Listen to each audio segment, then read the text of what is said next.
You're listening to the Dollop on the All Things Comedy Net.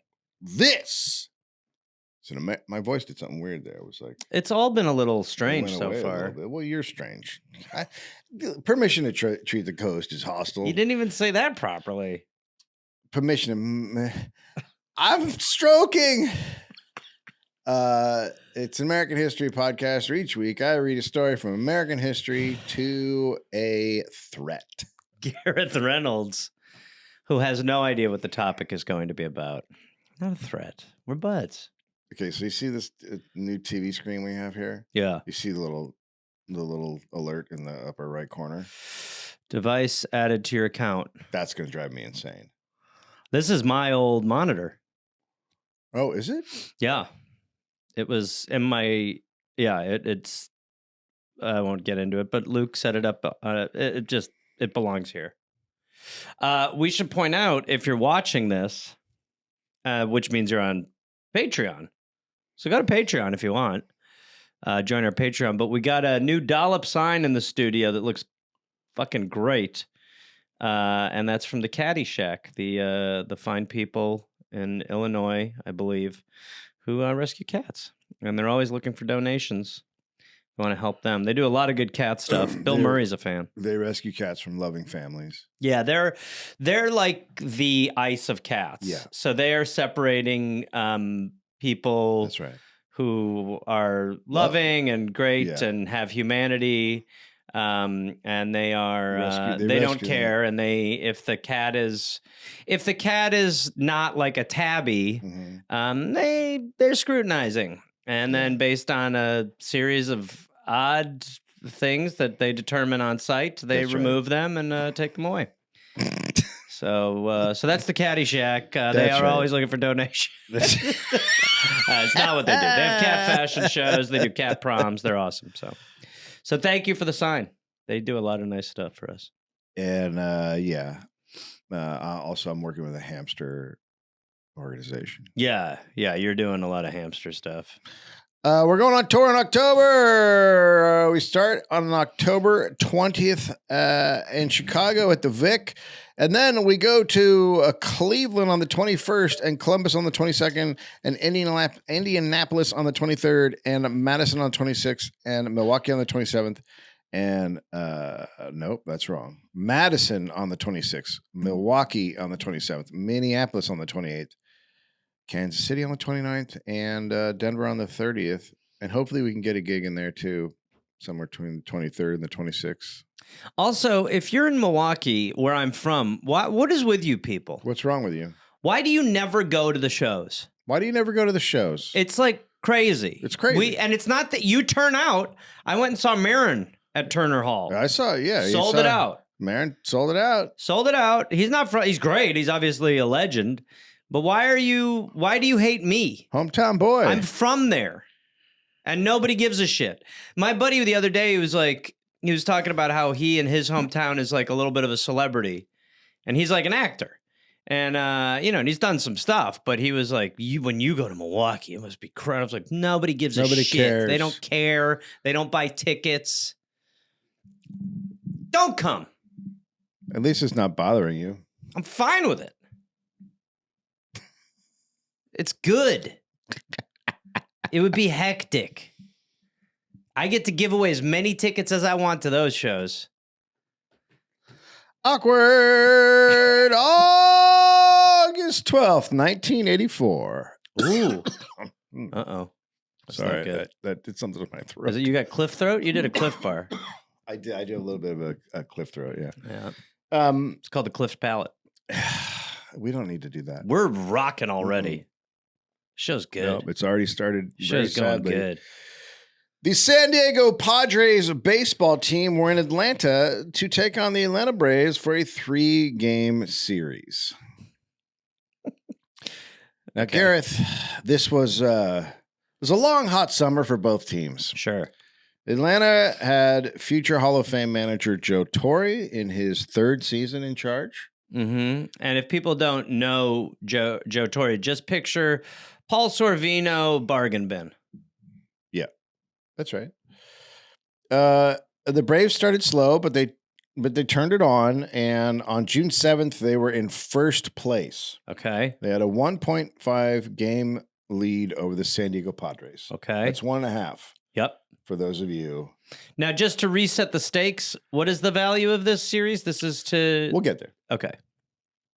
So they immediately, after getting into first place, lost 5 games in a row and dropped out of first. Okay. They would never recover for the rest of the season. Okay. Now, on June 16th, they were 4 games out of first, and they were playing the Cincinnati Reds. And the Reds pitcher threw several brushback pitches at the Braves' best hitter. Chin music. Claudell Washington. Chin music? Chin music is what it's called. So if you're not familiar with baseball, brushback pitch means you're throwing very close to the guy and making him jump back. It's called a face tune. Nope. It's called a crotch rocket. It's not. It's called a belly backer. Nope. It's whatever gets the guy to move away from the plate a little bit. You're kind of claiming ownership. Yeah. So you're throwing the ball closer to the guy to sort of say, hey, back up. My plate. Yeah. It's a knee get back. The guy was watching a baseball highlight. It's a thigh by. None of those are things. I was watching a baseball highlight the other day on Instagram, because it's kind of the only place I watch Major League Baseball now is clips on there. And a guy threw inside and hit a player's hands. And the player was like, what? That's the second time you've done that. And the pitcher was just like, get off my plate. Wow. Get off my home plate. Like a kid with vegetables. A lot of pitchers are like, I own that. You don't get to lean over it or get too close now, to whose it. side are you on in that? Feels like you're pro pitcher. Yeah. Yeah, I'm the pitcher side. Yeah. So you don't mind the pitcher throwing a little. You don't get he's making a handstand. You don't get to lean over the plate. Right. So throwing it at someone's hands. My favorite version of that is where they throw it at the hands. I mean, you can really hurt someone. Hitting someone with a baseball in the hands. You can ruin their career. That's bad. But also, don't stand there. Well, I don't know enough. It's like standing on a highway and getting upset you got hit by a car. I think that's totally different. One's valid, one's weird. Well, that's standing next to the home plate is weird. That's how I make my money. The amount of times That's how I make my money. You do it on what? Standing out on the highway. Huh. All right. It's my job. We've discussed how you could tell things are going good in this country by the fact that a lot more people are just straight up walking down the freeway, right? It's a good sign. Okay. So the hitter, Claudell Washington, has had enough after however many brushback pitches, and he throws his bat toward the pitcher. Okay, which is not that. That's your way of saying to the pitcher, "Back up, you stop." You're not allowed to do that. Yeah, either. it's called a mound pound. And the ump tries to hold Washington. What if the ump throws his mask at the batter? You don't do that. People keep throwing until the ump tries to hold back Washington. Washington literally throws the umpire to the ground because he's a very large man. Okay, and then the pitcher punches Washington. Washington teammates come out and try to hold him down from going crazy. While they're doing that, the pitcher throws the baseball into the pack of Braves pitchers trying to hold down Washington. I haven't seen a lot of that. I like that. And hit a Braves coach. And then when they finally get everything calmed down, MLB suspends the pitcher for 3 games. And the hitter 5 because he threw the umpire. You're not allowed the bat. You're not allowed to throw umpires. Right. I don't think they cared as much about the bat as much as they did. That you hurt the ump. You can't throw the umpire. Right. Yeah. Okay. You can't throw the umpire. Okay. So the Braves, sometimes fights will spark teams to win more. Not the Braves. The Braves kept plummeting and losing. And at the end of July, they're 8.5 games out of first, but still in second place. Okay. And it just gets worse. The San Diego Padres are in first place, but they are having a crazy off-field season. Okay. So Dick Williams is the Padres manager. He's really old school, tough, has a nasty tongue, says whatever he wants. He's an old school Dick. Right. The name is right. Right. He's a dickhead. Right. He's won a couple of World Series. So he's a good manager. The Padres are going for the title again. They signed really big names that offseason. They signed Steve Garvey. They signed Goose Gossage. Yes, Goose Gossage is your real name. And at this point, he's won World Series. He's a big pitcher. Okay. The name, though, is problematic. Yeah. Okay. I'm sure he got into a lot of fights being nicknamed Goose. But Yeah, also, Goose. It really does sound like a duck sausage. But Okay, I'll give you that. Thank you. But gooses are mean as Good. Geese can be mean. yeah. Yeah. So they sign these big guys, and then a couple days later, the owner dies. So the team has his initials on their sleeve the whole year. The team is stacked. They have a lot of really good players. They have a very young Tony Gwynn, who is one of the best hitters ever. And they're pretty much just sailing through. So in July, 3 of their pitchers decide to start talking about the evils of communism to the press. And at this point, Which is, well, no, but that's just normal baseball. normal. That's fine. But with it, at this point, you don't really, it's not really a baseball thing. Like people don't really push their political stuff out there. Like it's really weird. What? So it's 84. So we're Reagan. So he's we're Reagan. right in the kind of the USSR, Gorby, Reagan. Yeah. Right. So the pitchers Not were that we ever left the anti-commie stuff in this country. It's definitely the really first thing. A lot of people is just saying that constantly, never stopping. Yeah. So the pitchers were Eric Show, Mark Thurman, and Dave Dravecki, and they were basically introducing a lot of people in America to the ideas of the John Birch Society. Oh God. Which is a level of anti-communism that should have one institutionalized, but is now the norm with Republicans. Yeah, right. So the 3 pitchers at this point are giving Bircher interviews, going to Bircher events, and the LA Times prints this really long story with the pitchers' quotes on July 8th, and the story just explodes across the country. Everyone's just like, what the fuck? Okay. The headlines were like, quote, 3 Padres admit ties to Birchers. So Birchers are considered a bad thing. Mm-hmm. The pitchers believe the fate of the world is on the line. Pitchers. That's correct. You gotta love, like, it's... Like, people get mad at people in entertainment for giving, like, if you're a comedian and you're espousing your political views, it's like, well, there's sort of like, within your structure of appeal, there is something to your opinions having value. You're talking about society. Yes. It's weird when it's like, I throw a football far. Yeah. Here's my theory on the GDP. I throw a football, by the way. I'm going to talk to you about vaccines now. I'm really good at kicking the ball through 2 big poles. Here's why women should not be able to work. So they're famous, right? So they are like, well, let's use our position to do what is called birching. Oh, fuck me. I like to birch you. What? Yeah. Quote, if our freedoms were taken away, just pictures. Quote, if our freedoms were taken away, even baseball would cease to exist. That is baseball's under attack. Ain't no baseball in these places like Cuba. Well, yeah, I mean, honestly. A lot of baseball in Cuba, actually. So much. Oh, man. Jesus Christ. It just shows the level of stupid. Yeah, again, I mean, why are you, for any political ideology, why would you, value it? There obviously are ones where you're like, as time goes on, you're like, oh, man, that fucking dude knew exactly what he was talking about. But there are some where you're just like, dude, shut up. It's always the dumbest or the loudest. So they would go and sign baseballs at Bircher booths to try to attract people. Dravecki is a born-again Christian. Quote, I think if Jesus Christ were in my shoes, he'd be one of the most aggressive pitchers around.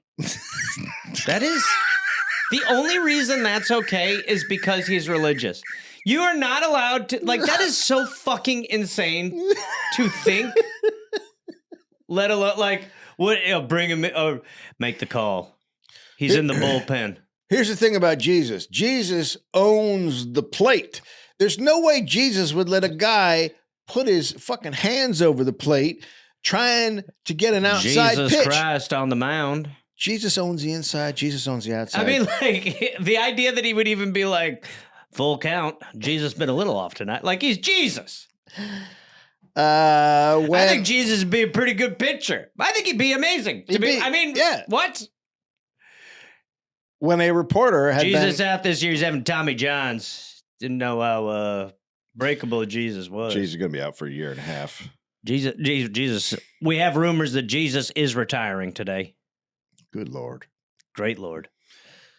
When a reporter had been assigned to write a story on Eric's show, the first thing Eric did was give him a copy of Ayn Rand's The Fountainhead. Oh, boy. Ayn Rand. I mean, also, fuck off. Like, your name is shit. It's well, Anne. As far as I'm concerned, it's Anne. Yeah, well, I mean, there's really Ayn is so dumb. I mean, it's the just, worst. Yeah. What are you doing? How about have a whole name? Yeah. Ayn. No, it's not a name. It's like it's like you heard something. And Ayn Rand. So these three pitchers are now Birchers, and they gave an interview together. Show, quote, and these are all from the LA Times article. Show, quote, capitalist nations would crumble and die from the inside, Good. Not the outside. Dave Trevecki. Good. If that's way better. No, from communism. Oh, sorry. Dave, no, but I mean that's good. No, but he's saying it would crumble from the. It's a bad thing. I understand he's saying that, but even when the way he's saying crumbling from the inside is great. Well, that's what's happening. It's great, yeah. Dravecki, quote, communism is not the end in itself. It's only a way to socialize the entire world. So special interest groups will be the master, and we will be the slaves, if that is, we even live. Who's we? And I think it's got to mean Christians. Time has really proven him right. That thank God we avoided a life of communism, because otherwise, you know, we would all feel like we were slaves while special interests just took over completely. Yeah, thank God that didn't happen. We stuck to capitalism and beat it. Yeah. Now everything's good. Hey, everyone, let's work for Grubhub. Thurman, quote, before I was just one of those people ignorant of what really goes on. Imagine. So San Diego in 1984 was going through this militant social conservatism. Following Reagan, and local religious leaders were entering politics. The Reverend Dorman Owens and his followers would march through gay areas of San Diego holding signs that said, got AIDS yet? It's called converting people, Gareth. I mean, look, it's obviously a pretty good outreach. Got AIDS yet? A nearby city voted on banning X-rated movies from cable TV. One flyer, quote, what kind of man watches the Playboy channel? What are you talking about? What are you talking about? What do you mean, what kind of man? I was a boy then, and I was just trying to get the little slider thing just right. So, dude, we were talking the other day about when Cinemax would do a week preview if you had HBO. Like little boy masturbation weekend. It was like the amount of VHS recordings I was doing. You would think that I was like it was like I was preparing game film for a professional sports team. I was recording everything, yeah, and then just putting on there like The Naked Gun, and then my mom would be like, "Why'd you have 3 copies of The Naked Gun?" I'd be like, "Don't look at any of them.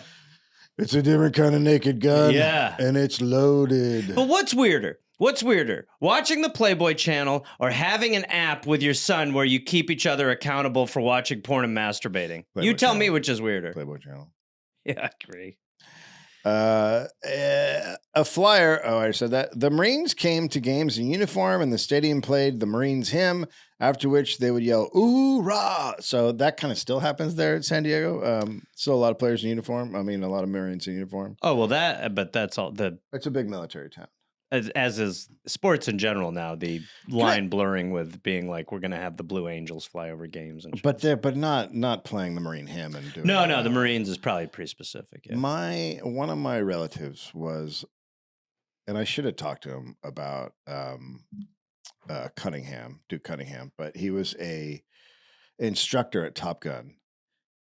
And like he was the shit. Like he was like a really fucking amazing pilot. And I really should have talked to him about Cunningham, but I didn't. But he died recently, and the funeral they gave him was so fucking bullshit. Like it was just like, this is how bad it was. At one point, a dude drives up, gets out of a Honda Civic, walks over, waits like 3 minutes, then gets a signal and does the bugle thing, and then gets in his Honda and drives away.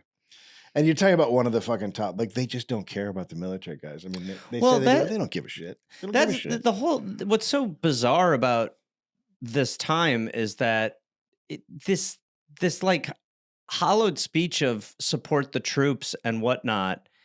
It's like the proof is so obvious that when you gut the VA, Yeah. every chance you get, Yeah, they don't who care. supports the troops? No, they The don't. people who are like, yeah, don't send them there because you don't support them, or the people like, get over there, you don't get health care. Yeah.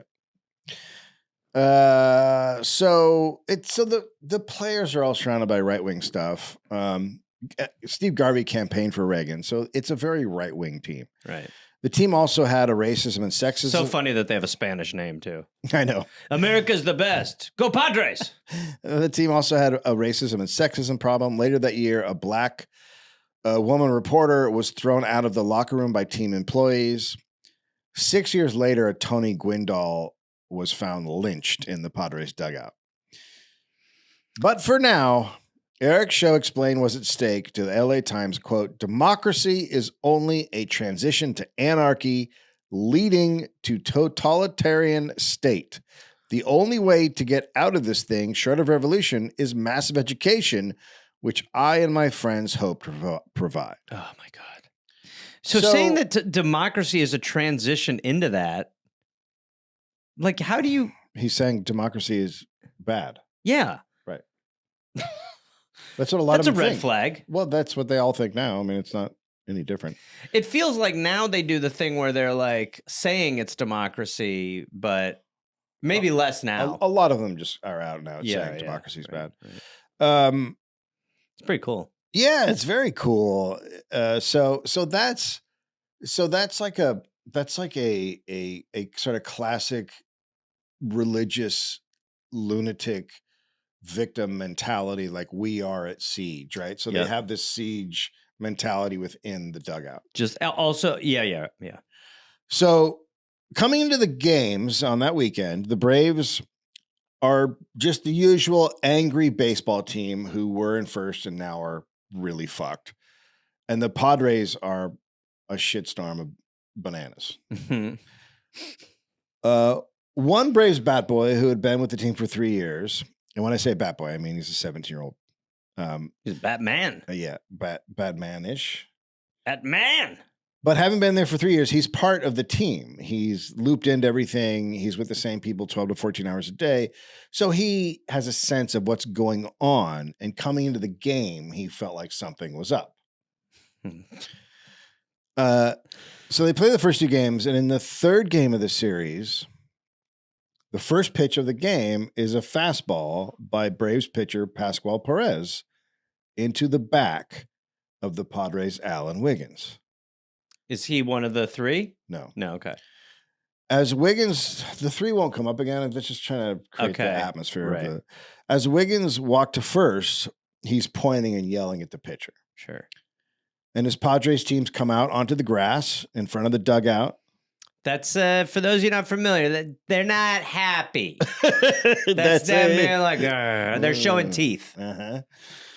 Padres manager Dick Williams thinks the Braves are trying to intimidate his players with the hope that it would lead to them crashing out and falling apart and going on a losing streak. The Braves would later just say it was an accident. He didn't mean to hit him. Sure. Now, I think in today's game, they have a little more control with their pitches. They're better at throwing strikes. Right. So when a guy gets hit now, it seems more intentional than it did back then. Okay. But if you're a pitcher and you hit someone intentionally, is your role to sort of own it, or are you going like, I didn't mean to? You could do either. Okay. Yeah. Bat Boy Phillips is what I'll call him now. Boy. To this day, says nothing was up. Quote, I would have known something. I would have known something was going on. So he's like, it wasn't intentional. That's pretty cool to be like a bat boy to be like, I know what's up with my squad. Well, he would hear in the dugout what was going on. Because when you're in one of those positions where you're not in the thing, but you're just outside of it and everyone's talking to you, you kind of know more almost than the guys in the thing. So now back then, if you hit a batter with the first pitch, one of your players is going to get hit. Right, a retaliatory strike. Retaliation. Sometime during the game. Right. Now someone's going to get hit. Someone's going to get hit. So Padres manager Dick Williams, very old school, and so he was for sure like, you got to throw out one of their guys. So absolutely. This is one of baseball's unwritten rules. Mm-hmm. So he told his pitcher to throw out Perez and hit him. So San Diego starter was Ed Whitson. Now you may remember Ed from the Billy Martin episodes, because this season, the one we're talking about now, is a year later. He would be playing for the Yankees and Billy. And Ed got into a fight in a bar with Billy, and Ed ended up with a broken rib and fractured hand. Okay. So maybe a little bit. He likes to play it loose. Ed doesn't take shit. He's open. Yeah, he's open. He's open for business. So back to present game. So Ed throws a pitch at the Braves pitcher, who's now at bat, Perez, but it misses. Okay. It goes behind him. Well, that's bad too. And Perez is a pretty tall, skinny dude. He doesn't like it. Right. And he starts kind of scampering around behind the plate, and he's holding his bat like you would when you're going to hit somebody, like, but like defensively, like he's like, who's coming at me? Like he's still, it's wild. It's a little weird. You're watching the game, you're like, these guys there's something's going on. Then he starts backing towards the dugout, and then the Padres catcher jumps up, and now he starts chasing him. So the Padres catcher chases him towards the dugout, and then the Braves players come out of their dugouts to stop the catcher, and then the Padres come out of their dugouts, and they both end up standing on. You see this in a tons of we're going to fight, but we're not going to fight moments. So they're on either side of home plate in a big bunch, both teams, and they're just kind of staring at each other. Jawing. It's like in a bar when like two dudes are yelling and you're like, then neither of them want to fight. But neither wants the same weed. That's right. And so, but they calm everybody down. They glare at each other for a while. It's diffused. That is still wild for a guy to be running away and for a catcher to be like, you get up here and bat. You don't do that. So the umpires then give Ed Whitson and both managers warnings. So that means if anything else happens that we deem unacceptable, we get to just throw you out. Right. So they go back to playing, and Perez strikes out. Okay. Now, the unwritten rules say, and there's a lot of fucking young people that just think the unwritten rules are dumb. I have a more complicated view of it. So it's unwritten rules. It's to police the game in itself, because sometimes umpires do not police the game well. Are you talking about kind of gentlemanly rules, sort of? No, they're not gentlemanly rules. The game polices itself so certain shit doesn't happen, like throwing at a guy.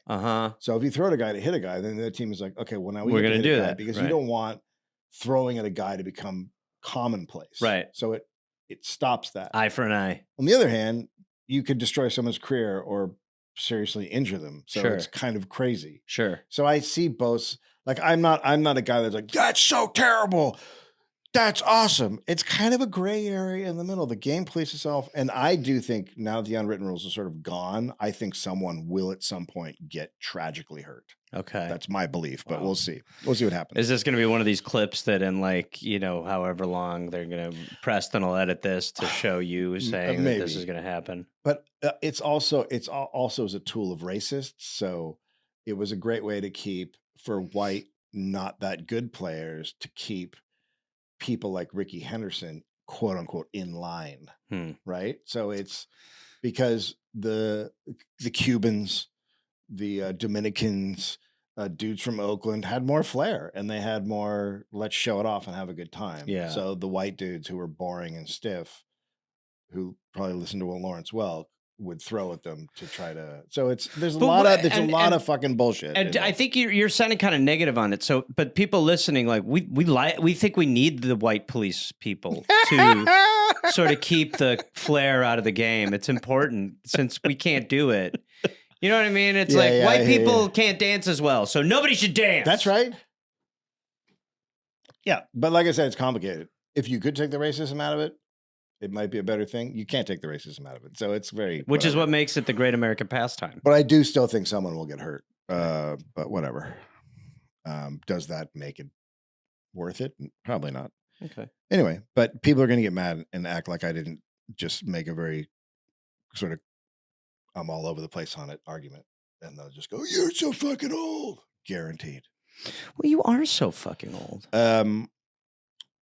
So they hit a guy got hit, then they threw at a guy and missed him. But under the unwritten rules, They still owe him one. No, it's over. Oh, it's over. You let him You know. tried to hit him. You let him know with that pitch, we don't like what you did. Okay. And that's all you're supposed to do. And he didn't get it wasn't a little chin music. He got a backtrack. It got through right behind him. It was behind him and he moved forward. Yes. So that should be the end of it. That's it. You made your point. You had your chance. Another ball boy said, quote, "I specifically remember looking at Greg Booker, who was a pitcher for the Padres. And I said, I can't believe that just happened. And he just looked at me and smiled. And that's when I thought, oh, something's getting ready to go down." Just really? We're teasing a moment here. So 2 innings later, Perez comes back up to hit, right? So the pitcher who threw the first ball coming back up to hit. And Ed Whitson is the pitcher. The he crazy threw Billy Martin guy. 3 inside pitches to Perez. None of them hit Perez because Perez is expecting it and he keeps jumping out of the way. Right.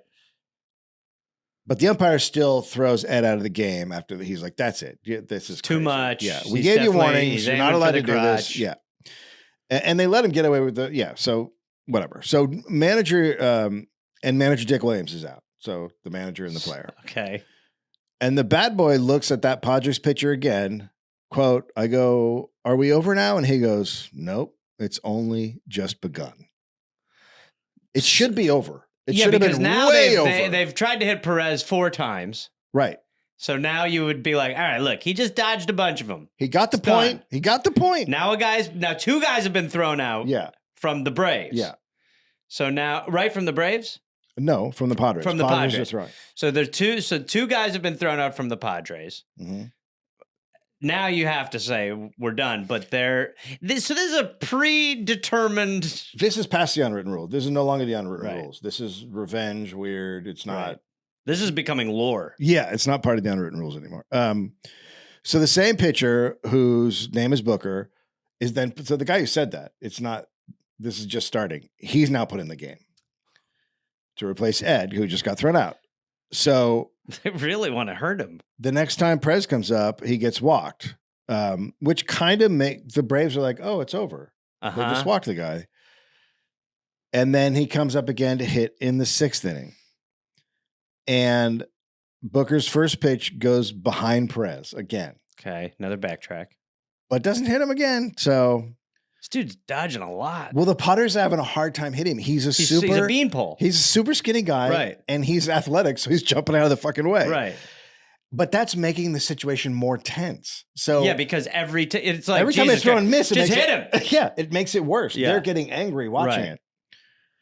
Well, because also they're not supposed to be doing it. Right. It's like outside. And he's dodging everything. So Booker is thrown out of the game, as was the guy who took over as manager for the Padres. So the replacement manager, the original manager, the guy who was pitching before him, and the guy who's currently pitching, all tossed. An Atlanta bat boy said, quote, "I think it felt like they were truly trying to hurt him. From where I sat in the on-deck circle, that's what it felt like." Right. I think that's right. Yes, they are trying to hurt him. Yes. So the tension increases each time they miss him, and the Braves also are upset because the Padres weren't following the unwritten rules. Right. He's a pitcher, a starting pitcher. What do you usually get at a starting pitcher? 5-6 innings? No, back then, no, you get way more. Oh, okay. Back then, baseball was baseball, so he would maybe go 8 innings. Yeah, you try to go 8. Yeah, right, okay. So he's still in there. So the another Braves bat boy said, quote, "Usually you hit or throw at a position player, not a pitcher." So that's the other thing is right. Your revenge is being taken right out on the guy who hit him. Because they didn't hit at the start of the game, they didn't hit a pitcher. They threw and hit a batter and a good batter. So then your thing would be like, so that's part of the way the whole idea of it is you hit one of our good guys, we'll hit one of your We'll hit your same. Okay. better guys. Okay. And what you don't want is your better guy to break a rib and be out for a couple of weeks. So don't throw at anybody. Right. That's the idea behind it, right? Right. Which is But crazy. they're going right at the pitcher. Yes. The guy who hit the guy, they're going right at him. And 3 times now. Yes. So 2 managers out, blah, blah, blah. So, quote, usually you hit or throw at a position player, not a pitcher, but because they were intentionally going after Perez, the Braves were mad. They're angry, and tensions were getting higher and higher as they could continue to throw at Perez. Throw at the manager. It would have been different if they'd thrown at or hit Claudel. They were saying this is not something that you do. Yes. Right. So throw at Washington because he's the biggest guy on the team. Sure. Right. Okay. The unwritten rules are very funny. Yeah, they are because they're unwritten, but they're very specific. It's like we're violating rules, but you've got to violate them with the rules. Violate rules with the rules about violating them. So most people watching the game, the broadcasters, the fans, and even some players thought it was over because now they've thrown him 3. Yeah, they're like, yeah, that's done. They'd thrown him 3 bats now, 3 at bats now. The message delivered, but then Perez comes up to bat in the 8th. A lot of teams at this point would have taken him out of the game. Right. That's kind of what I was alluding to before. That's the difference. Is that now, because he's being tossed at so much? You'd be like, you don't want him hurt. But they're kind of posturing, being like, dude, fuck you. Now what would happen is they would take him out of the game and then they would throw at the other team. But they would just get him out of there because he's got a really good chance of getting hurt. Right. Yeah. So Padres reliever Craig Lefferts is now pitching, and he threw at Perez and finally hits him. Oh, shit. Hits him in the side and the elbow. Oh, boy. I love how lights are already going off. Yep. Dropping. And then all hell breaks loose. Where do they hit him? In the side, in the elbow and the side. Oof. The Braves charge out of their dugout, trying to get at Lefferts. Okay. And the Padres run out of their dugout, and guys are now punching each other and tackling each other. They have to have a real extra level of energy after wanting to hit Perez and the other side getting upset that they're trying to hit Perez. They're sitting in there sort of bubbling, getting ready for it. Yeah, it's literally hours of just there's a building preheat. up rage. Yeah. And it is funny that the light went out. Yeah, it's perfect. It's a Luke project. So the fight goes on for about a minute, and then it starts to slow down, and then there's like 2 separate piles of dudes. Wow. As they try to get and hurt guys at the bottom. So they have like a main target. So like all the Braves want to get Lefferts, and the other guys want to get this guy. So they each are after a guy, but it seems to stopped. And then the Padres backup first baseman Champ Summers, who's 6'2", 205 pounds, breaks away from the Braves' Bob Watson, who's holding him, and runs toward the Atlanta dugout because he wants to get a piece of Perez, who is now being held in there and guarded by other players. Wow. And Braves player Bob Horner, who is not playing because he has a broken wrist, and who had been in street clothes at the beginning of the game up in the press box watching the game, is now in uniform. Because when the tension started and the almost fight started, and as the tension mounted, he came down to the clubhouse and he put on his uniform purely to fight. Oh my God, that's awesome. Now, what do you think about? I actually gotta get out of here. What do you mean? I gotta go suit up. Your wrist is broken. Yeah, I might need to use the other hand for some stuff down there. The Dollop is brought to you by Cash App. How do you feel about that, Reynolds? I feel good about the Cash App. People are moving to Cash App, as they should be. Do you? Yeah, they really are. I find Cash App to be the easiest and best one to use. Yep. I did have a problem when trying to send money through a couple other apps that won't be named, and it was problematic and it was hard. Yep. And then I pulled up Cash App and it was like, bink, and over. Yep. It was easy to do. That's what I like about it. And then some people have to wait for days for the money to show up. You get hit with big fees to move your own money, which is like insane. Or you might send it to the wrong person. You got no way to get it back. That's one thing that I find crazy. Isn't that crazy? Crazy. Not a problem with Cash App. Maybe you try to get cash out and then there's like a processing delay and there's no explanation. They're just like, nope, what? That's not what's happening in Cash App. It's fast, it's easy, and it's safe. It's a great way to send and receive and transfer money to friends and family, even to yourself. Super easy setup. Yeah. Super easy setup. Quick. You just put your phone number in, some basic information. No bank account needed. You just put your info in. You don't have to wait. Money shows up right away. You don't wait for days. Although sometimes I like to make you wait for days, so I might use other apps just for you. Cool. Good stuff. Way to weaponize the ad. That's cool. Glad you're doing that. It's secure. It's safe. Cash App has your back. And then you can do personalized payments. You can customize payments to friends. A little text, a little stamp. You know, like you use. I put a little potato or a little bottom. I wish that wasn't true. But you found a way to make even that strange.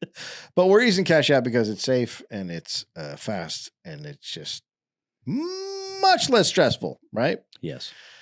So for a limited time only, new Cash App users can use our exclusive code to earn some additional cash. For real, there's no catch to this. Just download Cash App and sign up. Use our exclusive referral code Dollop in your profile. Send $5 to a friend within 14 days, and you'll get $10 dropped right into your account. Terms apply. That's money. That's Cash App. And we've come up with our own phrase for it, which is, it's called Cash App, not Catch App. How do you feel about that? Good. They're texting me right now. They're saying the numbers for that ad were high. High. Yeah, people are digging it a lot. Okay. Apparently, it's trending on. Do you know what trending means? Mm-hmm. The Dollop is brought to you by Helix Sleep. So I use my little Apple Watch here, which you can see on my wrist. It tracks my sleep. And before I had my Helix mattress, I was not sleeping as well. I definitely had a thing where I'd get hot more often, which I don't have happening anymore. I miss those days for you. Well, that's weird. And I had back pain. I had lower back pain from my last mattress. That is gone. Those things are gone with my new Helix mattress. And it's not even new anymore. I've had it for a while. No, that's the other thing. I've had my Helix for a good amount of time and still love it. I had a friend come to town, slept on the Helix. Yeah. Great Where'd you sleep? Huh? Where'd you sleep? I put a hammock in between two palms. Also by Helix. So yeah, they do the two palm. Just ask for the two palms option. Yeah, you can take the quiz. If it suggests that you should be sleeping like the Jungle Book, just go. Yeah, you go there. You take a quiz and quiz. Tells you what mattress you want the best. Gareth and I both use the same mattress. California Dux Lux. Yeah, and sometimes we'll go to California each other's King house. Dux Lux. Yeah, and I think both of us consider our sleep has improved greatly. The difference between home sleep and road sleep. I truly, when I come back, use the Helix to just get my shit together again. Am I swearing on the ads? Yeah, sure. So we highly recommend Helix Sleep. Go to helixsleep.com for 27% off site-wide, exclusive for listeners of The Dollop.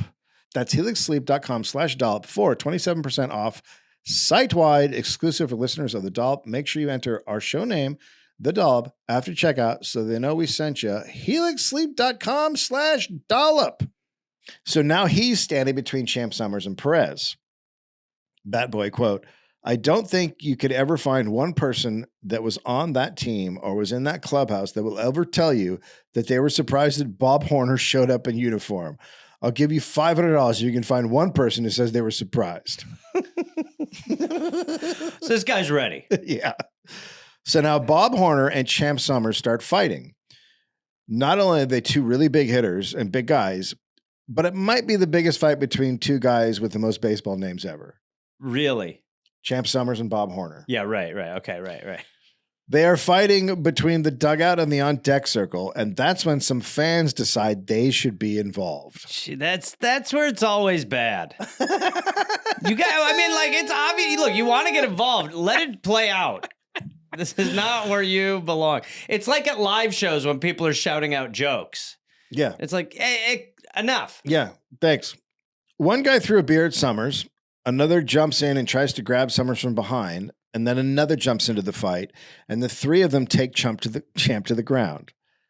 But, all right, let's just talk about, shouldn't do it. But how great is it when you and two dudes from the stands take down an MLB player and are beating him? You're like, this is beyond fantasy camp. It's unbelievable. I'm beating a baseball player up. I'm the diamond. So this is all really unusual, maybe unprecedented. Like, this is crazy. And Right. it's happening from a few feet away from the Bat Boys, who are just Bat Boys. Right. They don't know what to do. The Bat Boys saw fans getting involved, but their job is to keep track of equipment. So they are literally focused on what's happening with the equipment while the fight's happening. In the sense that they're like, guys, take your gloves off. Well, no. Well, like if there's a game on and a guy hits and the bat goes down, you got to run out and grab the bat so nothing happens to the bat. But don't you Any piece abandon of your equipment. role during a brawl? No, you got to. That's more so. During a brawl, you're still just like, More so. guys, toss your mouth guards. Yeah. Well, yeah. Get your leg guard Whose off. cleats are these? Quote, it was a challenge for us to try to stay out of the way of what was going on. When we had to pick up the stuff and move out of the way, that's when I felt anxiety because it was coming right at us. So they're trying to They're grab stuff. grabbing equipment that's getting like beaten off. Yeah. Good God. So Guys, hold on. it's not like one constant. Whose cup?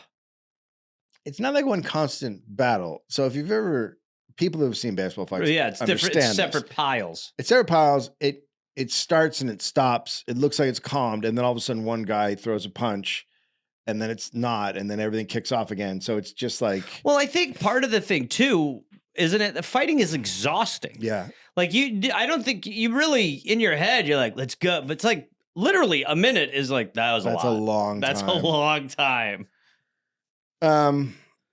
Quote, it seemed to go on forever. I do remember being frightened at one time. I don't know if we were going to get sucked into it. So the Bat Boys are worried that they're going to have to be I involved. would 100% get involved as a bat boy.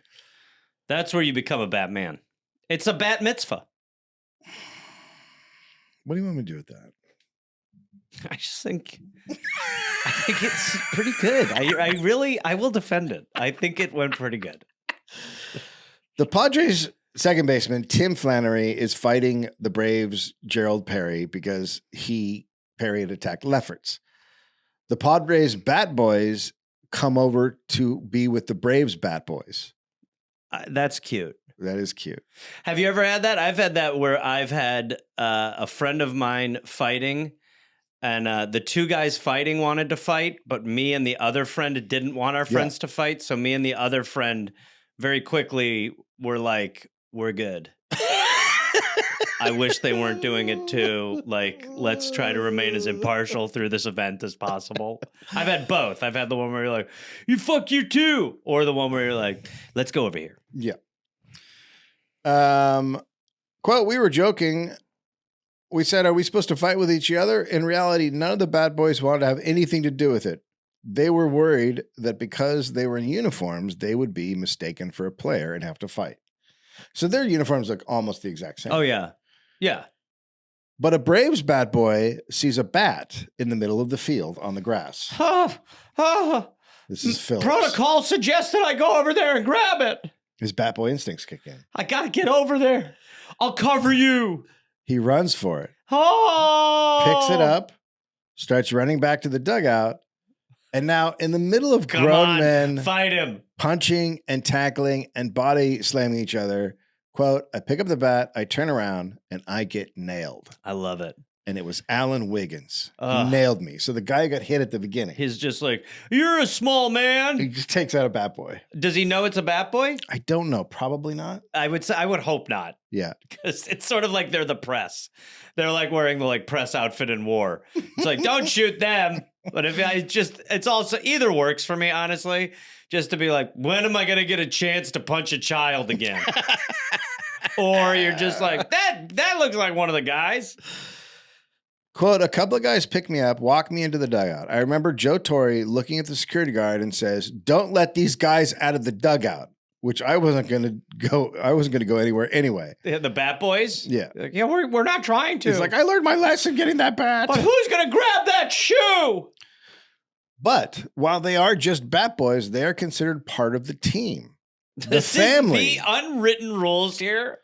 So they are. They're travel with them and Sure. they're with him all the time. They're joking Do around any with them. players have to share a room with the Bat Boy? No. Can the Bat Boys travel with the teams? I think some did. You can't just be like, we hire local. No, I mean, back in the day, they don't. I can't believe I'm sharing a room with a grown athlete. They don't Go to bed.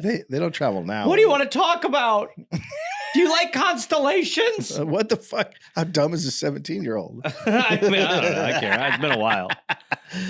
Or I guess, yeah, it would be different. He'd be like, what's fucking like? So the players feel protective of and have the backs of the Bat Boys. Sure. So brave Claudell Washington looks at a Bat Boy who got clocked and tells him he'll take care of it. Quote, and he did. I'm not going to go on record to how he did that. So Claudell Washington went out there. Do we know? We don't know. But No he one probably will went say. out there and hurt Wiggins or whatever. Yeah. Yeah, he went out there and fucking worked Put Wiggins. a finger in his butt or something. Well, that's really not what I was thinking. It's disarming. In a fight, if a guy's head is taken, Go for the butt. don't be afraid to toss a digit in the back. I feel like you shouldn't be giving fight advice. And then- Does that and make then- sense? And then hook it. Yeah, you should definitely not be giving What fight you do is advice. you put it in the butt, you hook it, and you drag. Are you trying to okay. Yeah, let's just not talk about that. You telling me he's not gonna take note? I don't know. I don't want to know. I don't want to have an It's a opinion. bum cushion. Get back there. It could have easily been Go ahead. a case of mistaken identity with Padres Allen Wiggins not realizing he was taking out a Bat Boy, but it didn't matter. Justice had to happen. Sure. Doesn't matter. Agreed. Now, most Bat Boys, as said, are in their late teens, but there's also Mike Borzello, who's Joe Torre's godson, Okay. who's now a coach with the Cubs, I think. He was 13, and See, the constellation thing plays. he was Hey, he was 13 hum. and in uniform as an honorary Bat Boy that day. See? He was clearly smaller than the other Bat Boys, and Torres told Bat Boy Cliff Phillips that he had to keep an eye on Mike for the day. That was before all this started. That's hilarious on that day to be like, he's going to be here today, so just keep an eye on him. Which A made man's dead. it makes the entire situation far more stressful. So Phillips is just more stressed than ever. Yeah. Quote, I'm not sure how Michael got knocked down, but I remember I got back to the dugout and his uniform was completely muddy. Wait, was he the one he's not the one who got knocked? No. Okay, right. But No. he comes back and he's just But that makes the fight worse because the players are like, who the fuck? the Bat took Boys are down being Mike? beaten up. Yeah. Dirty Bat Boy uniforms are not the norm, but Bat Right. Boys don't get dirty. Right. So, And that was your first rap album? yeah, Bat Boys Don't Get There? Okay. yeah. Everybody knows that. Yes. It was a train wreck. Phillips is thinking, why is he so dirty? Because you're never dirty. You don't get that uniform dirty. The only reason you get the uniform dirty is if you're on the ground. I remember both of them were dirty, and I was like, what the heck? No one knows what happened to Mike or how he got dirty. I don't watch baseball, but everything that sort of takes place outside of it is better than the game to me. Yes. Like I mean, I all get that. like everyone's drunk or taking drugs or Yeah. swapping wives. Well, or, it used to be like that. It's much more. That's yeah, why, now, that's but why like it's- back in the day, like I would not watch it, but I would watch a show about baseball. It's one of the reasons I find baseball so boring is because it's been so sanitized. All these guys go through media training and all this other training before they get there. So they're all just Give us the kind psychos. Yeah. We deserve them. of- the lunatics are what makes it fun. Yeah. Yeah. Yeah. So I can't help but think that this will stop communism. So what has happened is one of the craziest, ugly things to happen on a baseball diamond. It's Sure. really crazy. It took 12 minutes to settle things down and restart the game. And when they did, 6 more players were ejected and several fans were arrested. And then came the 9th inning. Oh, shit. Before they start, they have to announce over the loudspeakers the players that were kicked out. Uh-huh. And to do that, they had to figure out who they'd kicked out. So it takes a little bit of time before they restart. Okay. Then the game gets started. And the new Braves pitcher is Donnie Moore, and he's facing Padres hitter Craig Nettles. Okay. Again, these are two. Well, Nettles is like a giant of the game. Moore's known for something else. But Moore, it turns out, and Nettles had fought each other on the field in the last inning. Okay.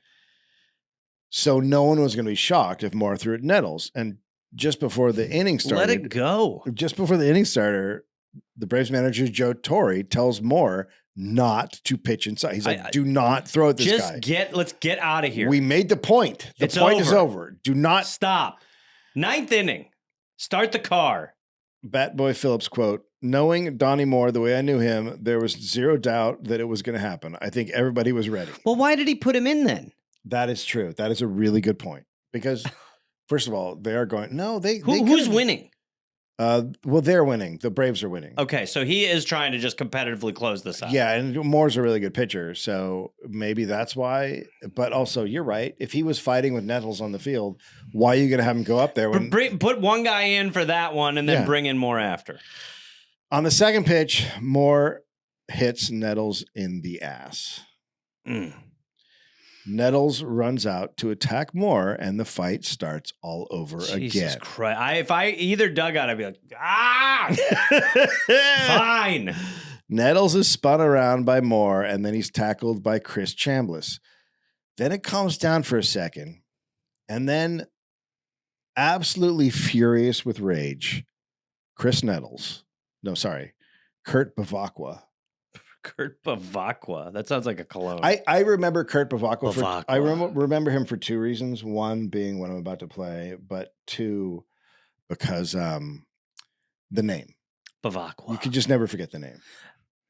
Must and dirt mixed together. Bavacqua. Sometimes my glove will stink, but it smells good to me because it's from my sweat.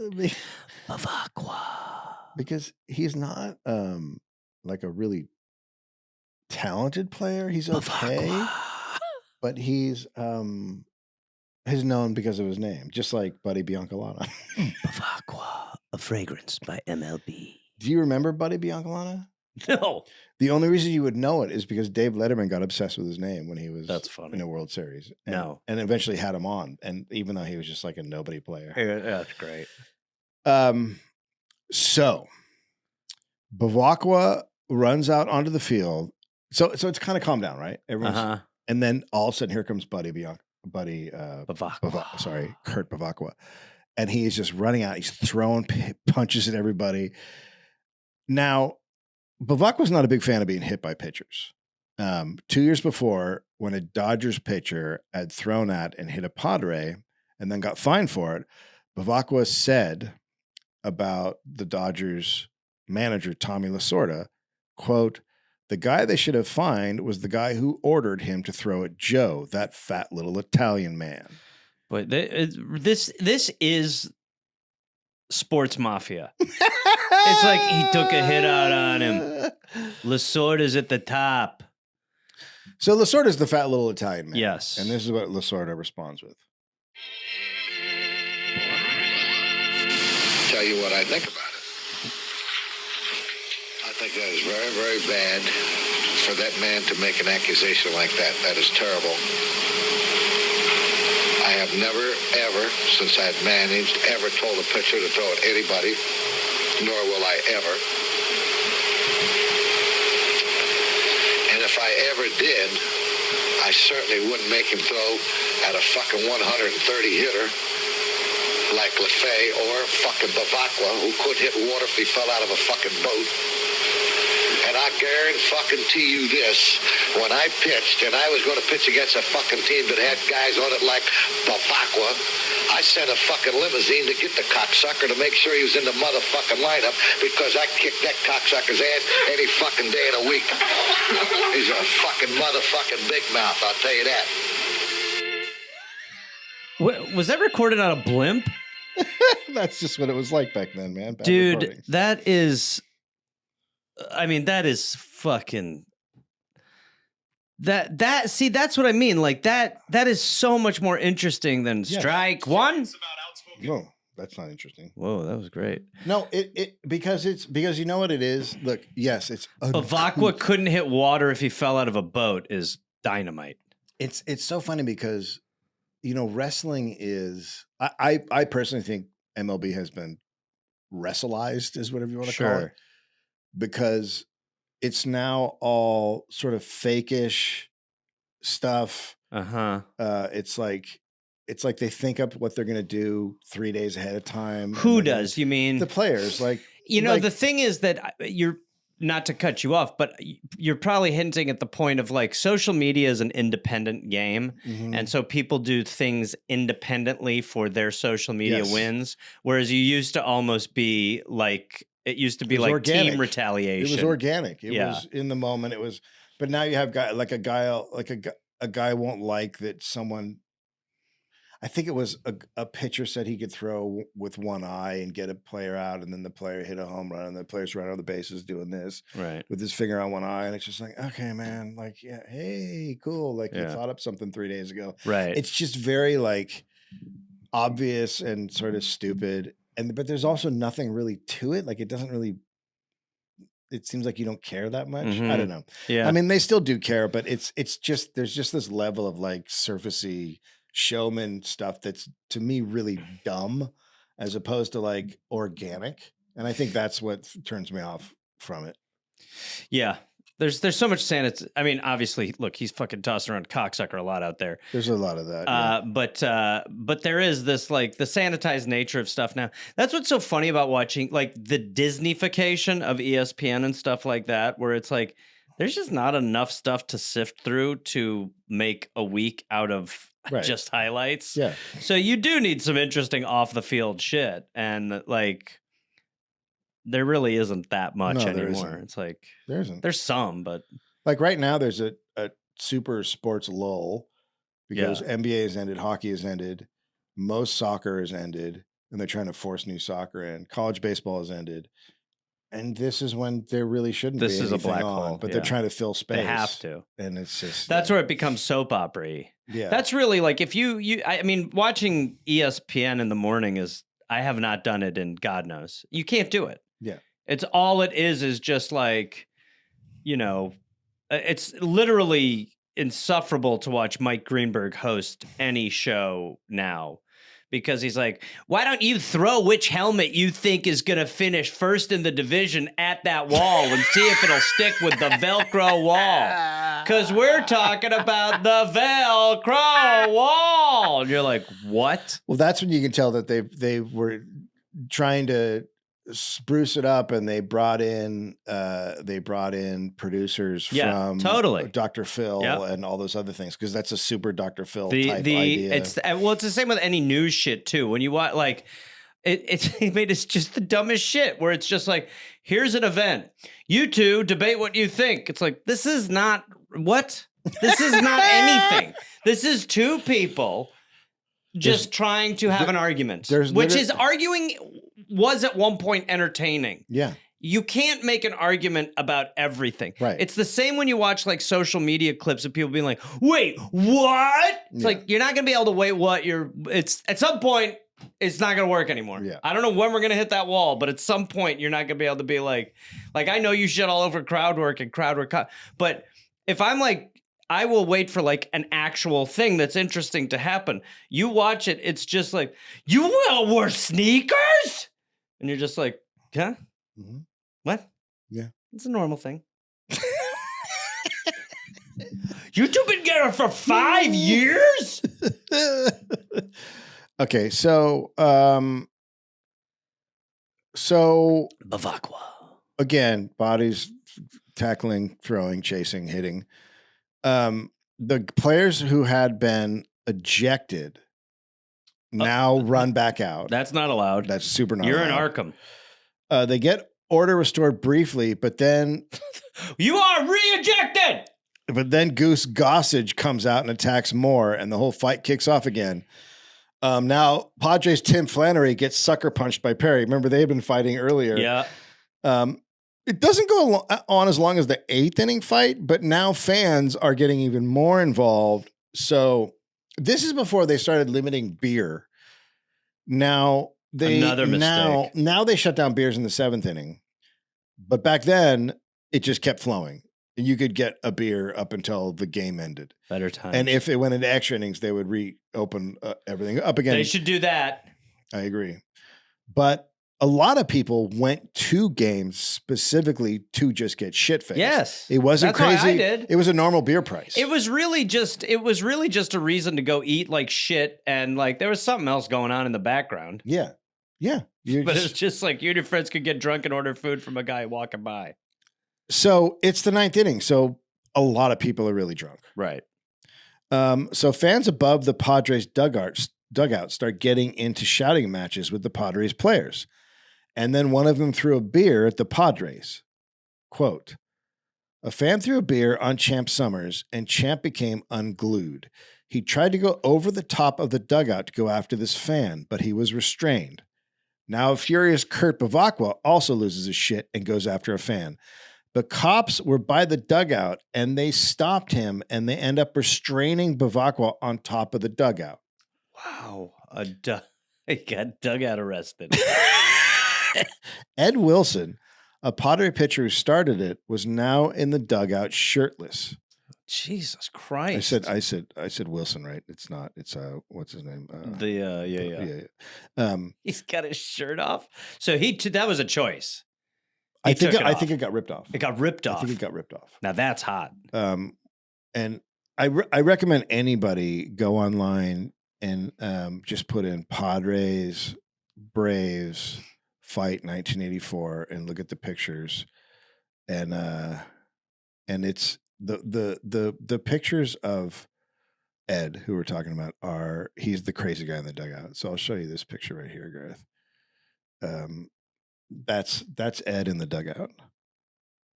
Oh my God. Does he look like a guy who just got in a meth fight outside of a bar? Well, yes, completely. Yeah. Looks like he just got divorced and got to fight the guy that stole his wife. Wow, this brawl is nuts. Yeah. So, he looks insane.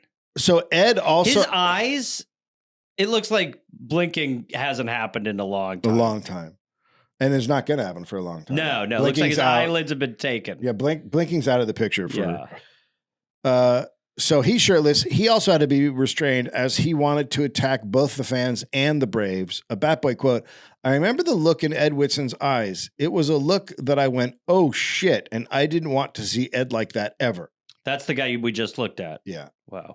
Down the left field line, a fan ran onto the field and tried to steal a batting helmet. All right. So this guy is like, this is a good time to try to do that. I guess, but remember that now you're trouncing on Bat Boy territory. That's equipment. That's right. Bat Boy quote, Braves infielder Jerry Royster just kind of tackles him, throws him back on the ground, kicks him in the butt and says, get the hell off the field. He handled that pretty well. He could have beaten him with the helmet. The delay of this fight lasts 15 minutes. Jesus Christ. So now the umpires have to figure this out. Does the fight stop because they're kind of tuckering themselves out? A little bit, yeah. But also there's what, 4 umpires? I mean, there's not enough of them to undo this. But there's other players stopping it. There are players who are trying to stop the fight. Yeah, no, okay. I don't know if there's much security. Okay. But also if you get the hotheads right out of it, and because it's always one guy or running in like Bavacqua or Summers or whatever. There's always a few guys that are just out of their minds. Right. Take the fuses out. So the umpires do what no one's ever heard of. They order both teams' benches. So the guys who aren't playing in the field into the clubhouse for the rest of the game. Okay. So interesting. So the dugouts are empty. Right. So now it's just the players on the field, a couple of bat boys, and some bullpen guys that remain. It's starting to get kind of weird. Bat Boy Phillips said this was a very smart decision and probably stopped it from getting really bad. Good God. Oh, buddy, it's already bad. It's horrible.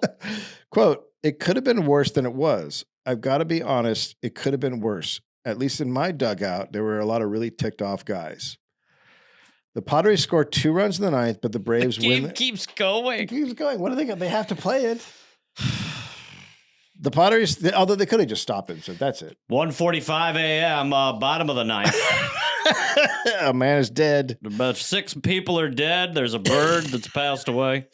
4 fires, and what looks like a sinkhole is open in deep right field. We got to get out of here. My son starts school in 4 hours. Wait, your son starts school at 5:45? No, because I'm in a different city and I got to go back to where I'm from. You're forgetting the time difference. What are you here to poke holes? Let's just finish this fucker, huh? The Braves win 5-3, and after the game, all the shit talking started. Both teams blamed each other for starting it, and they all expected it to continue when they met again the next month. Joe Torre, Braves manager, quote, "Dick Williams is an idiot. Spell that with a capital I and a small W. Dick Williams. Tell Joe Torre to stick that finger he's pointing." Williams also, quote, "There's not enough mustard in the state of Georgia to cover Perez." Perez, quote, "I'm no hot dog."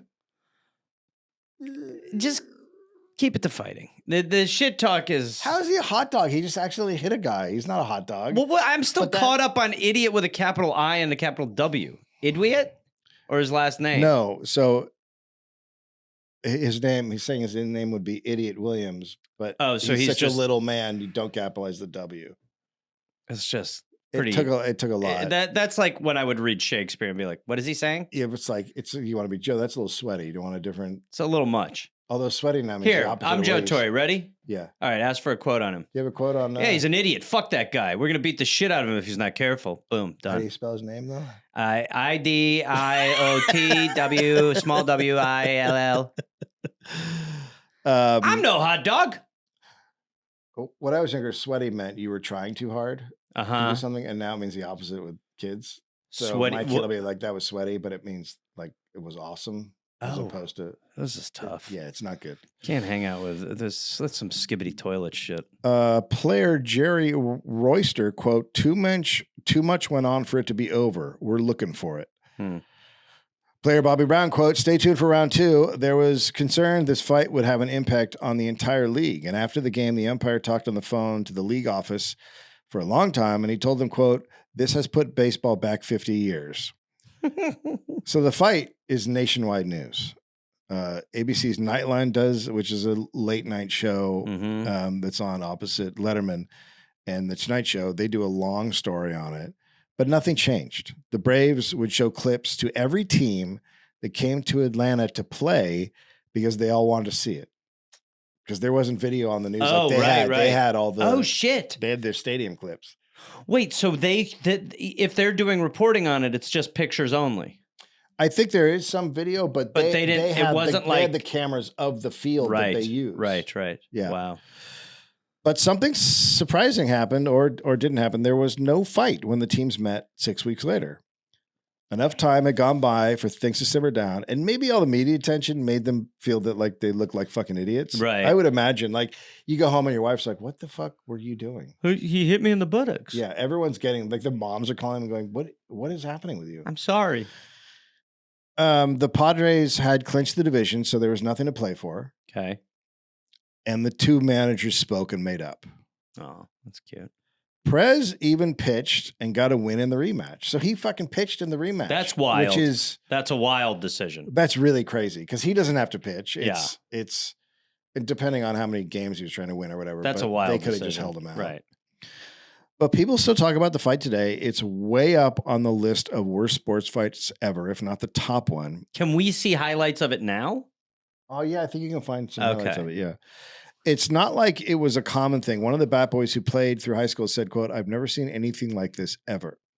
Now, a lot of these guys are famous baseball players. Joe Torre would go on to win He's a Yankees guy, right? many World Series as a Yankees manager. Goose Gossage is considered an all-time reliever. Bob Horner is a Braves legend. Donnie Moore gave up one of the most legendary playoff home runs in history, and then soon after shot his wife, who survived, but then he killed Jesus himself. Christ. A lot of people think he committed suicide because Angel fans were so mean to him after giving up the home run, but in truth, he was just fucked up. And then Wow. Dave Dravecki famously was throwing a pitch. His arm cracked, and he found out he had cancer, and then he got cured of cancer. Did he have his arm cut off? Did he have one arm cut off? Well, he came back, and then it broke again. So anyway, and Eric Show became a fame. So Eric Show, the main John Bircher loudmouth guy, would be revealed to be just a massive drug addict. Did he eradicate the world of communism? He didn't. What he did was eradicate himself. But I gotta say, this umpire in this brawl is big boned. Watching this umpire get involved in this is crazy. Yeah. This is crazy. You can watch it on YouTube. It's kind of like to what you were saying, it's like it's so sloppy because it is not like everyone wants to be involved. Right. A lot of people are trying to sort of stop it. Yes. But there's still some hotheads. There's always guys trying to stop it. It's really just male culture. There's just like a number of ones where you're like, most dudes are like, what are you doing? Yeah, most of us are trying to be like, please no. And then there's like a few dudes outside trying to swing punches, and you're like, Frank. Yeah. Jesus, dude. This again? Yeah. There's just definitely... I think the difference in this... the guy running from out of nowhere to try to get in the dugout, and then when the fan throws the beer at his head, there's a woman getting knocked down over there. I mean, it's a bad fight. The difference between this fight and other fights is I think that more dudes wanted to fight. Right. Because I very specifically in my memories have these pictures of certain players doing certain things. Like I remember when the Dodgers got into a fight and there was like that pile and it didn't seem that bad. And all of a sudden Gary Sheffield runs from out of right field and just jumps in the pile, just fucking hitting people. And then it kicks off and you're like, right, that guy was out of his fucking mind. Yeah, that's kind of what is happening here. It's a lot of time to try to figure it out. Ugh, Jesus Christ. The outfits are awesome. Baseball fights are when they're real fights, they're really insane. Dude, it keeps traveling to like different zones. It's like it kind of ends over in one area, and then one guy's like, woo! Yeah, they just move around. So is this the worst baseball fight on the field? That's considered the worst. I still kind of think the Giants Cardinals was because they fought more than once over a couple years. And so it's a spanner. The last fight was like nothing I had ever seen. It went on for a long time, and one pitcher had like broken ribs and a broken arm, and it was guys. I remember very specifically. Guys getting knocked down and other guys jumping on top of them with their cleats. You know what's kind of funny about baseball fights too is that while they are athletes, the conditioning level for baseball athletes in the 80s, say, is way lower than other sports. Yeah. And so these guys are gassed. This is like the biggest cardio workout some of these men have had in their lives. Yeah, they're not doing a lot of cardio stuff. There's not a lot. Oh boy, that pitch in the elbow. They're doing a lot of hitting and throwing. They're not hitting, throwing, but they're chubby. Yeah, there's a lot of chubby guys. These guys are chubby and they're gassed. Yeah, they're tired. There's a reason there's pictures of them smoking in the dugout and shit, like because they just partied and hung out and drank and then played baseball. It's kind of better. It is better. You know what? I got to say, like watching Finn go through the process of playing travel ball and stuff, it's just all so individualized. There's no team sort of camaraderie. Maybe at the high school level, but so many of the high school level coaches are just such pieces of shit that it's all just such a fucking mess. And then you're trying to survive on your own and trying to become good on your own without your coach destroying it. And it's just all completely individualized. So I think they grew up in a time when it wasn't individualized and it was truly a team sport. And now I think it's not as much of a team sport. Yeah, it is. There's so much we are just so selfish now. So it's pretty reflective of society. But like they also it's now a sport where you have to work out. Like Finn is he's jacked. He's jacked, and not a lot of his teammates are. But if you want to go on to the next level, you got to be jacked. Yeah, and he wants to play the next level. So the kids who really want to get better are all jacked, and then there's kids on his team that just look like regular 16-year-olds or scrawny and right. Yeah, kids. I hang out with my buddy. Yeah, they Yeah, look like it's very fun. Yeah. But yeah, no. And now if you see any college guys, like, I mean, I went and saw the top 25 programs, Vanderbilt and UCLA play, and I was just like, I mean, Yeah. these guys are like physical specimens, and they're just in college. It's always funny when you go to like watch sports versus like on the TV. Yeah. Because you'll like watch on the TV and be like, this guy's fat. Yeah. And then you go to the game, you're like, these are illegal monsters. No, they were I shot a yes. commercial once for the UFL, which I think is now not a thing any longer. But so it was like, players who weren't good enough for the NFL, they were playing in a secondary league. And I mean, it was shocking. Yeah. Shocking. Yeah. I was like, how can these guys not be in the NFL? Dude, the baseball players that you see that are like in like Division III schools, you're just like, what? Like, Yeah. that guy's like a monster. I know. Yeah, it's crazy. It's crazy. Yeah. But all the kids now are really fucked up from TikTok and working out and getting muscles. The boys, really. What do you mean? They've all become like, but influenced into just, not all of them, but a lot of them just like into like really working out and being like, this like muscled, chiseled dude. Well, that's a good segue into Dollop Goo. Dollop Goo is a product we're finally pushing. We're excited to launch it. It is a protein goo that is really all you need to eat. Yep. So if you're into the Dollop physique and you want to get a body like this, we're both gooing. We goo all the time. And so if you go to dolloppodcast.com/merch, you can buy goo. I will say the goo has not been FDA approved, but that doesn't really matter at all any longer. So if you want to get involved, go there. We recommend ordering 2 buckets of goo because your initial goo purchase, you get free shipping. Do the goo 2, we call that. Do the goo 2. And then after that, if you want to set up a pallet a month, that's pretty good. Yeah. So if you like a good body, you like a podcasting physique, go get the Dollop goo. And I'll do the sources. The sources for this episode were Big Fight Bang. It was, this is from the Sporting News. I read a lot of articles on that for this one. The August 12th, 1984, how some Braves Bat Boys played an unwitting role in the wildest brawl ever. That was a big part of my source search here. That was by John Foster, right? That was by John Foster. I read that one. That's how I know. Who's a hell of a guy. Then another one of my sources for this was, wow, what a strike. Then I also went on The Ringer. I love The Ringer. Remembering baseball's right-wing rotation. So that's where you're going to get your Birch fix. Also, a big article by Ryan Curtis.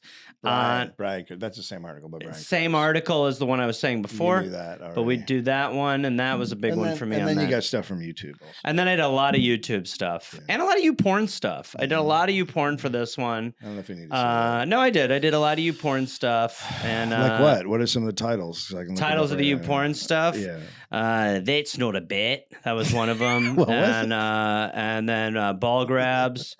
I did a lot of. Why is that's not a bear in Australian? Not a that's not a bat. Have an Australian accent. I thought you said bear. No. Oh no.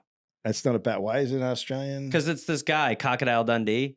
He's really good. I wish I hadn't asked. You know when you do that and you wish you hadn't asked? He's really good. Yeah. And anyway, we're excited. Thanks, everybody. Go buy that goo.